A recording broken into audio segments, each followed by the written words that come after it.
Hey guys, it's me, Angel, and in today's episode, we're gonna be talking about Trese, a Philippine-Anime influenced Netflix series that was released just about a year ago, and it's based on a supernatural crime graphic novel series of the same name. The first season is 6 episodes long, and it's based on the first 3 graphic novels. Every episode is rich with creatures from Filipino horror mythology. And the Philippines, for lack of a better word, is abundant in superstitions. And that just creates such a great pool of creative material to pull from. Originally, we are planning to do a video discussing the creatures in depth.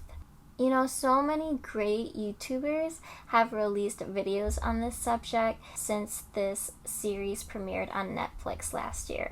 In this video, I'm gonna discuss what I liked about the show and what I didn't like as much about the show. The story follows Alexandra Trese, a supernatural detective, and she's basically responsible for the balance between humans and supernatural beings that coexist in the capital city of the Philippines. I showed my Filipino mother a couple episodes of this series and she automatically thought of Buffy the Vampire Slayer.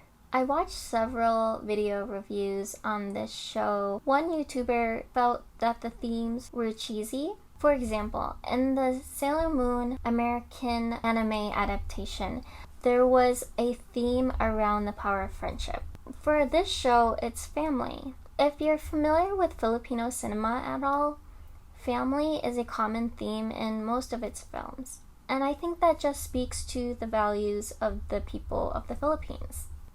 The creators intended to carry the central themes from the comic into the show, which were themes on family and duty, and they did that because those values are very Filipino. The show was first created in English, and then it was dubbed in Tagalog Filipino. And the English version is voiced by Shay Mitchell.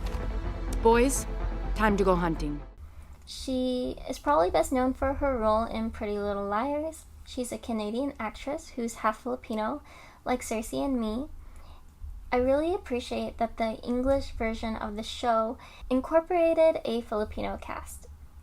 My favorite aspect of the show, hands down, is absolutely the music. The opening credits is actually an Ifugao courtship song.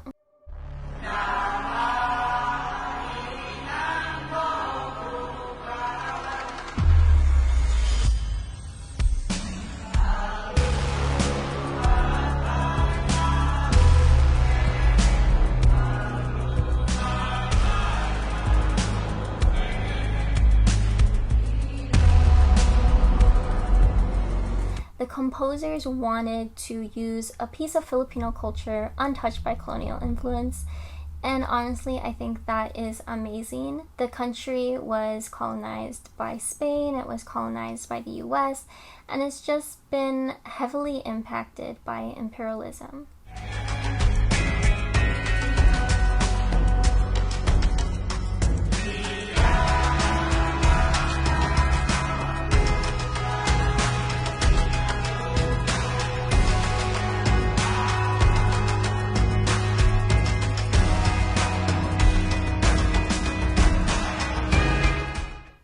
The ending credits is by my favorite Filipino band, Up Dharma Down, UDD. Wag mangangamba, ako'y di mag-isa. Handa ng dalawin ng pangungulila.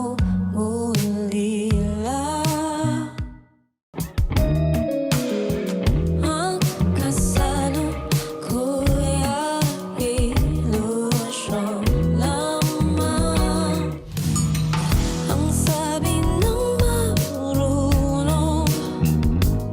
I'm gonna move on to what I didn't like so much about the show. From the start, it's very fast-paced. I'm not gonna lie, it's kind of an information overload. Most of the story is told through battles and flashbacks, and there isn't much breathing room, so I wasn't able to emotionally connect to any of the characters until late in the season for that reason. I think it would have benefited the show if the creatures were introduced in a way that people who aren't familiar with the mythology have the opportunity to learn about it. Alright guys, so that's all I have for this video. If you guys have seen this series, let us know in the comments down below. And if you weren't familiar with the mythology, did that influence your viewing experience at all? Anyway, thanks guys for watching, and we'll see you soon. Bye!